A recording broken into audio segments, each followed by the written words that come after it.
আমি খুব আশা করেছিলাম যে এই ধাক্কায় হয়তো ইসলামী খেলাফতের দিকে হয়তো আমরা একটু মুভ করতে পারতে পারি, কিন্তু আবারও হতাশ হলাম,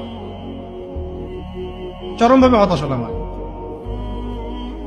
আমরা দেখলাম যে মাজলুমের বিজয় হলো, জালেমের পতন হলো, এরকম করে আমরা দেখলাম।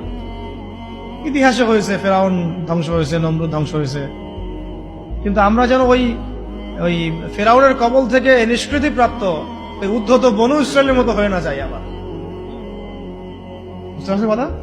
ফেরাউনের কবল থেকে মুক্তি পাওয়ার মাত্র 40 দিনের মাথায় বনু ইসরায়েল বাছুর পূজা শুরু করছিল। কত দিনের মাথায়?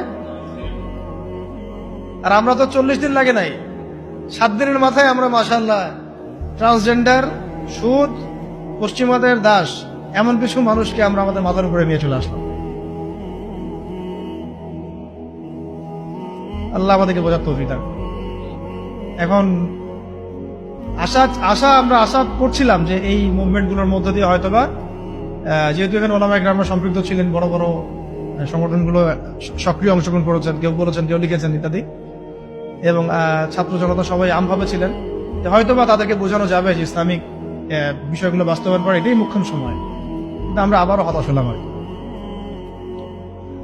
জানি না ভবিষ্যতে কি হবে, আমার আশঙ্কা যে খিলাফা স্টেট এভাবে বাস্তবায়িত হবে না। আর ওই কনসেপ্টটা এই প্রজন্ম অনেক কিছু করছে, সাহসিকতা দেখাচ্ছে, ওদের মধ্যে উদ্যম আছে, সাহস আছে, জীবন দেওয়ার মানসিকতা আছে, কিন্তু ওদেরকে আমরা তাওহীদ বুঝাইতে পারতেছি না, তাই না? ওরা দেশপ্রেমে করতেছে, জালেমের বিরুদ্ধে দাঁড়াচ্ছে, জালেমের বিরুদ্ধে দাঁড়াই গেছে, তারা দেশপ্রেমের চেতনায় লালন করতেছে, অন্যায় সহ্য করতেছে না, সাহস দেখাচ্ছে, ওদের বুদ্ধি আছে, ওদের মাশাআল্লাহ ওদের ডেডিকেশন আছে, সবকিছু আছে।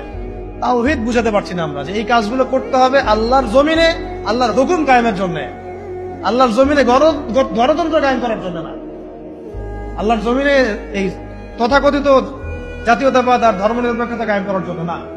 এই ডেডিকেশন গুলোই দরকার আমাদের আল্লাহর জমিনে খিলাফা কায়েম করার জন্য।